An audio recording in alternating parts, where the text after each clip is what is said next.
Welcome back to From the Bookshelf for another book club episode. We are in the home stretch for Vampire Academy. We will be looking at chapters 16, 17, 18, and 19 today.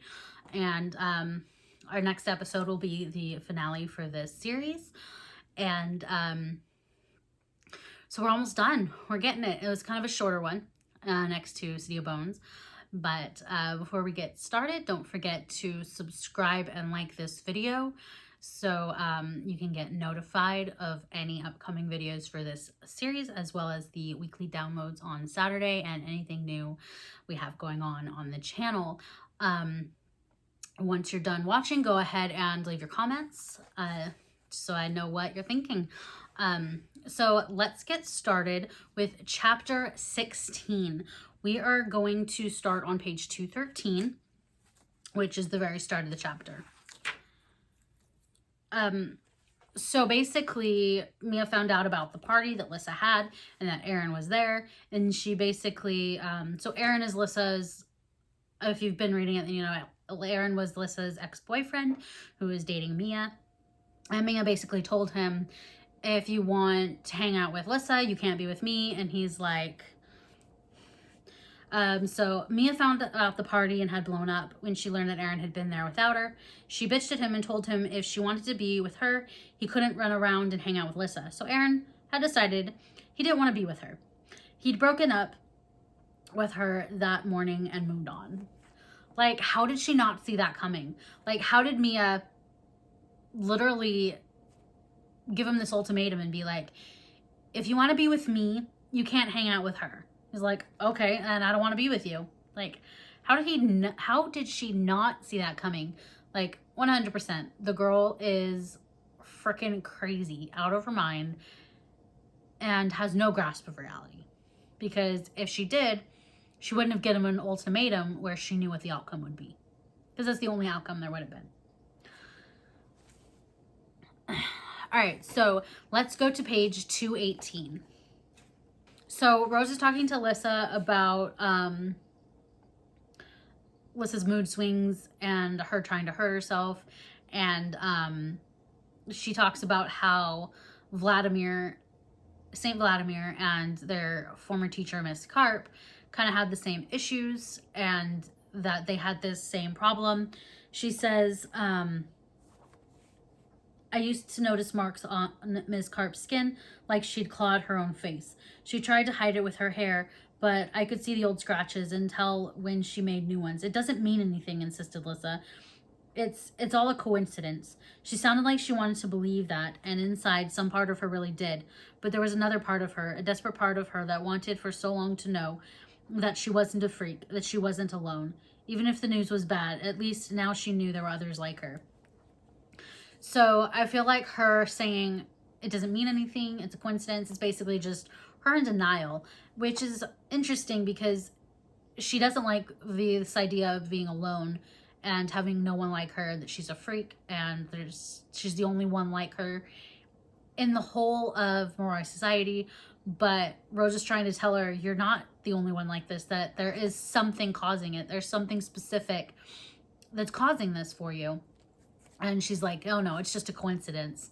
I'm not like anything like that. But you'd think she'd want to know, that she'd want to figure out what it is that's causing her to feel the same way as other Moroi. Because she's felt so alone for so long because of the fact that nobody even remembers what spirit is. Let's go to page 220. So, Rose and Lissa are talking about the politics of being royalty, and she's talking about her brother and how he would have inherited the title of her family. And she says, a lot of them are going to help rule the Moroi. Andre knew that. He wasn't like the others, but he did what he had to because he knew how important they were. So she's saying he was different. He didn't hang out with them and deal with the politics and the parties and all of that because he was like them, but because he was different and knew that he needed their friendship to rule. And it's like, maybe he was your big brother and you loved him so much that You saw what you wanted to see, that you didn't see him the same way others did, that his friends and girls, we'll see that coming up, but Andre was who Lissa saw him as, and she didn't see him as who he really was, just the parts about him that she loved and that she liked. And that's all going to come to a head, and it's going to really cause her to reevaluate everything, because sometimes when we learn the truth about people we love, bad things, the truth of bad things that they might have done, or not so nice things that they might have done, it kind of changes the way you think as a whole. All right, so let's go to page 222. So Rose is thinking about Christian and how he really did have this calming effect on Lissa, and he helped her to be calm, and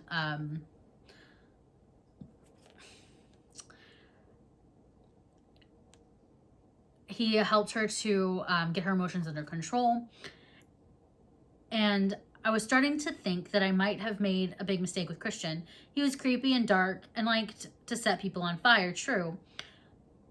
They didn't really set them on fire. No one got hurt. On the other hand, he was smart and funny in a twisted way, and somehow had a calming effect on Lissa, but I'd messed it all up. I'd let my anger and jealousy get the best of me and ended up separating them. If I'd let him go to her in the garden that night, maybe she wouldn't have gotten upset. Maybe they'd be together now and away from all the school politics.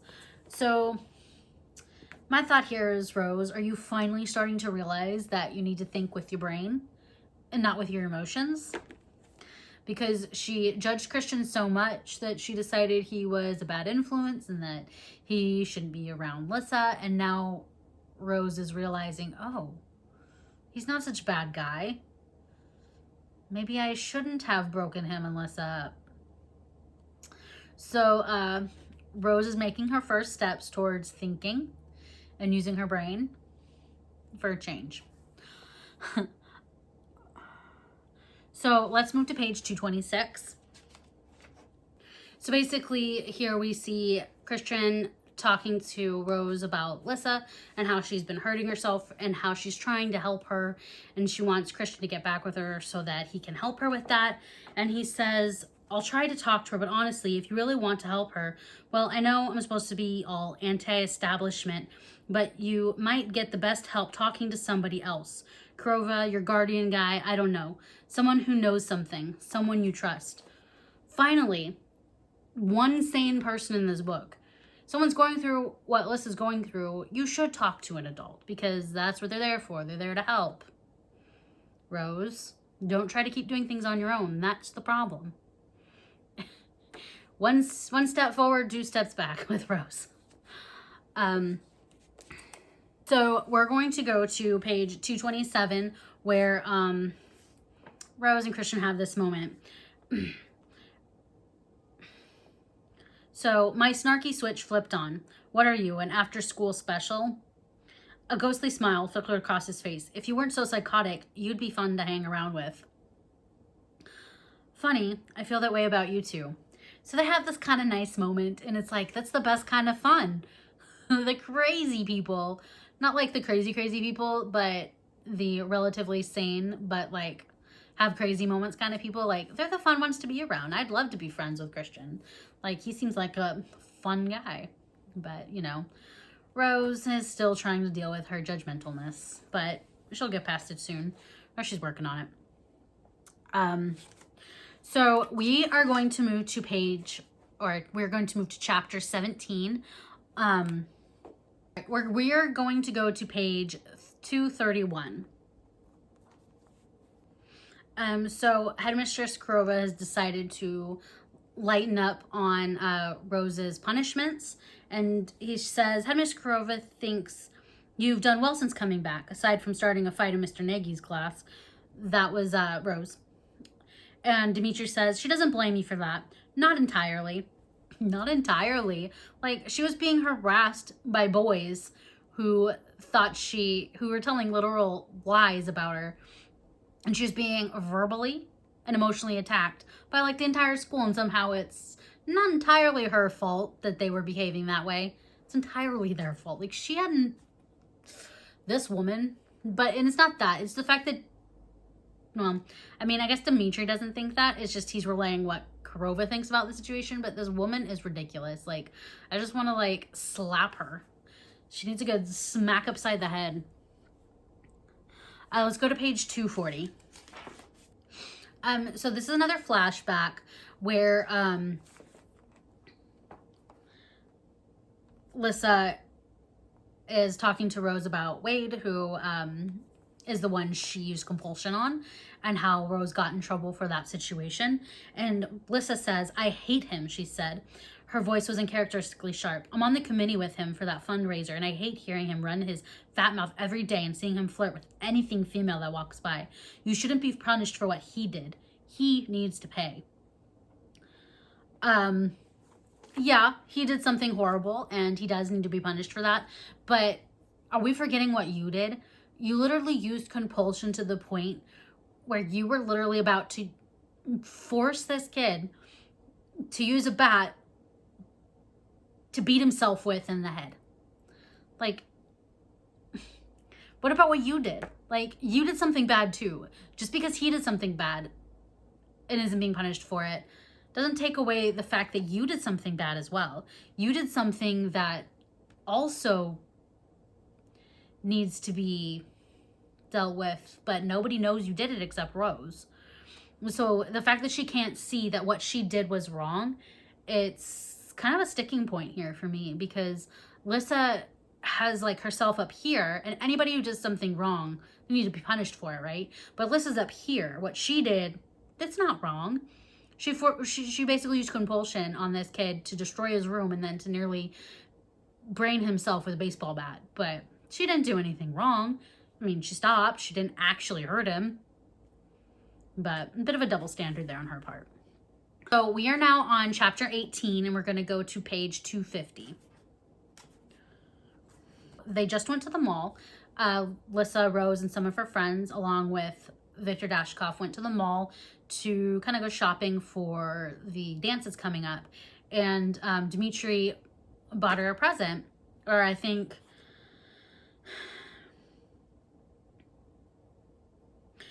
he bought her lip gloss. I know, something silly. But he bought something for her and he gives it to her. And she's like, "What was this? For like a good day training?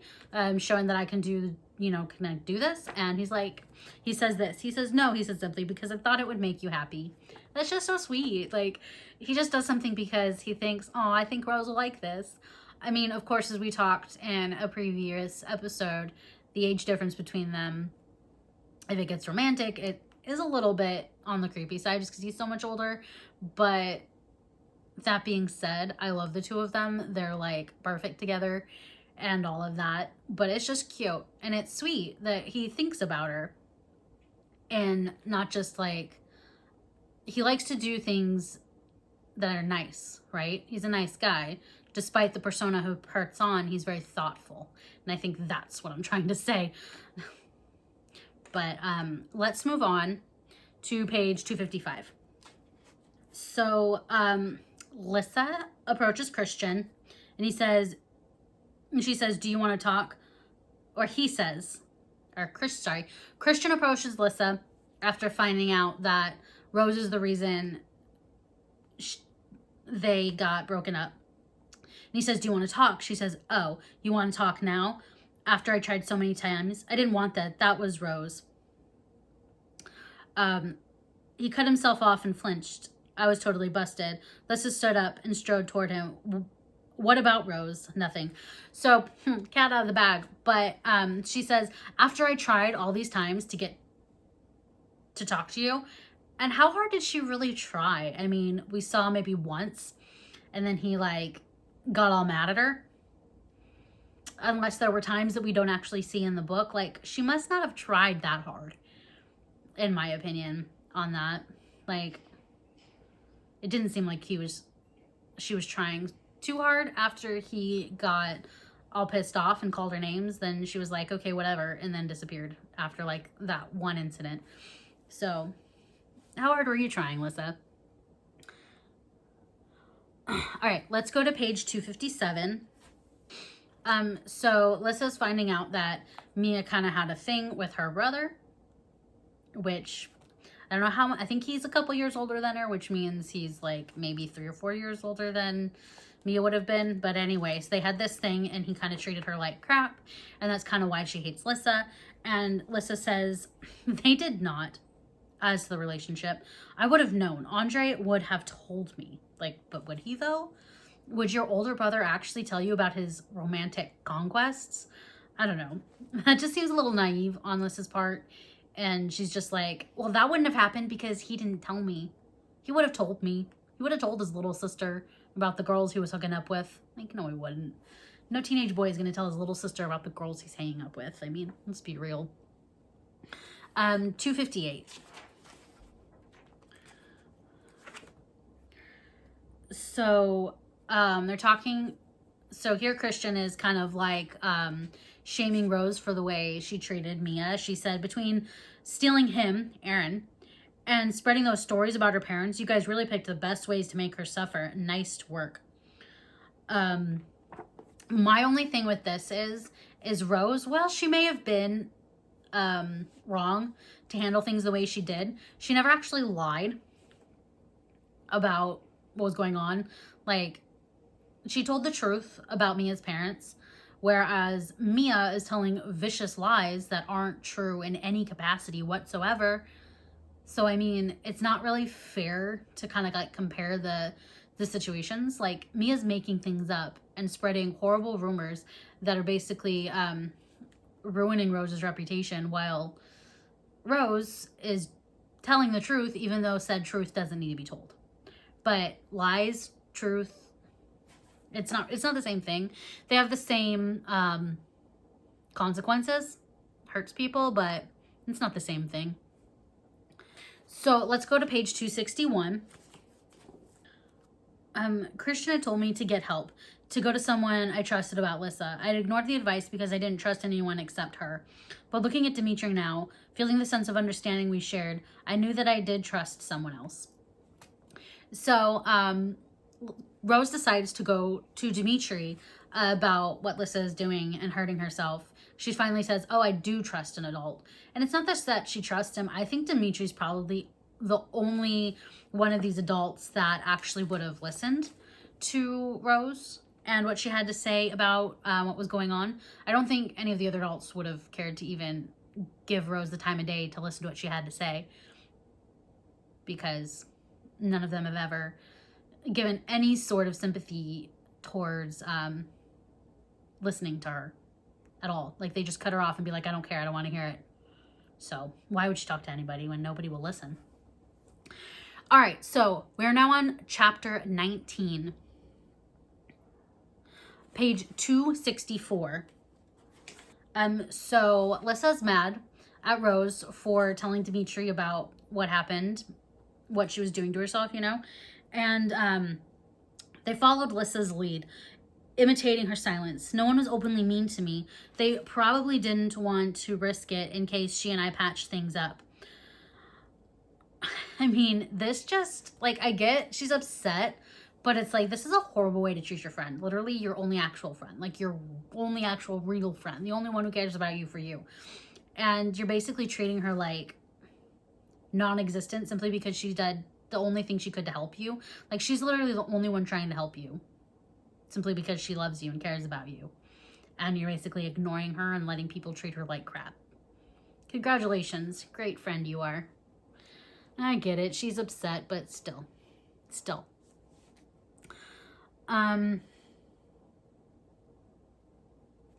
Let's go to page 266. Mia, after finding out that Lissa's mad at Rose, says this. She got rid of you, and you're too high and mighty to admit it. Her blue eyes practically bugged out. Don't you want to get back at her? Are you more psycho than usual? She's my best friend. And why are you still following me? Mia tisked. She doesn't act like it. Come on, tell me what happened at the clinic. It's something big, isn't it? She really is. So, anyway. But it's like, is Mia really that psychotic? Like, is she so crazy and messed up in the head that she can't understand that just because Lissa's upset doesn't mean that their friendship's over? Like, she automatically thinks because Alyssa's mad at her that Rose is gonna automatically stop wanting to be your friend. Is that how she deals with friendships in her world? Because that's a sad existence, to think that the second your friend's mad at you, you have to automatically turn on your friend. And not just turn your back on, but literally turn on and say horrible and do horrible things. I mean, a horrible way to go about your relationships. But Mia, she's crazy. Literal proof. Let's go to page 267. So Mia says this to Rose after she basically just told her, no, I'm not going to, hurt Lissa just because she's upset. You really are crazy. No wonder she dropped you, she shrugged. Whatever, I'll find out what's going on without you. So here Mia is basically saying, well, you won't turn on your best friend even though the two of you are fighting, so you must be crazy. Once again, this kind of just shows that Mia is not in touch with reality, and she's just kind of like in her own little world. Rose isn't crazy, you are. It's not crazy to just turn on your friend, or to not turn on your friend simply because you're fighting. Just because best friends are fighting doesn't mean they're going to be fighting for the rest of their lives. So it seems rational that Rose wouldn't want to turn on her best friend. But Mia doesn't live in the rational world. So we're going to go to our last topic on page 271. So in this scene, Mason has basically got Jesse and Ralph to confess to their lies and the rumors that they spread about Rose and all of that. And there's just this funny part that Jesse says. So he comes up to Rose. Not meeting my eyes, Jesse mumbled. Rose, we know no. So, not meeting my eyes, Jesse mumbled. Rose, we know none of that stuff happened. I mean, obviously. And then Rose, it's funny, I almost choked on my own laughter. Do you? Wow, I'm really glad to hear that. Because you see, until you said that, I've been thinking it had happened. Thank God you guys are here to set me straight and tell me what the hell I have or haven't done. And it's just hilarious thinking that here Jesse is. He's like, Rose, it's okay. We know you didn't actually do these things. It's like, she knows that. She knows what didn't happen. And I just thought it was funny. Obviously, he's getting to the point where he's telling him like what happened and why they were spreading rumors. But it's just funny that that he felt the need to be like, we know you didn't do it. Obviously. But her response is the best, like that sarcasm coming back out, like, oh, thank you. I never would have known I hadn't done that if you hadn't told me. But, so that's it for this episode.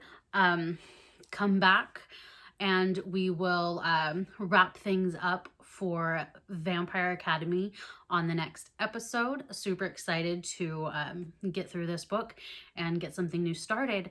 Go ahead and comment down below anything you have to say, any agree, disagree, anything I missed.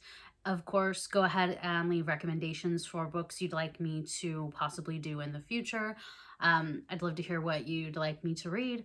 And that's about it. Until next time.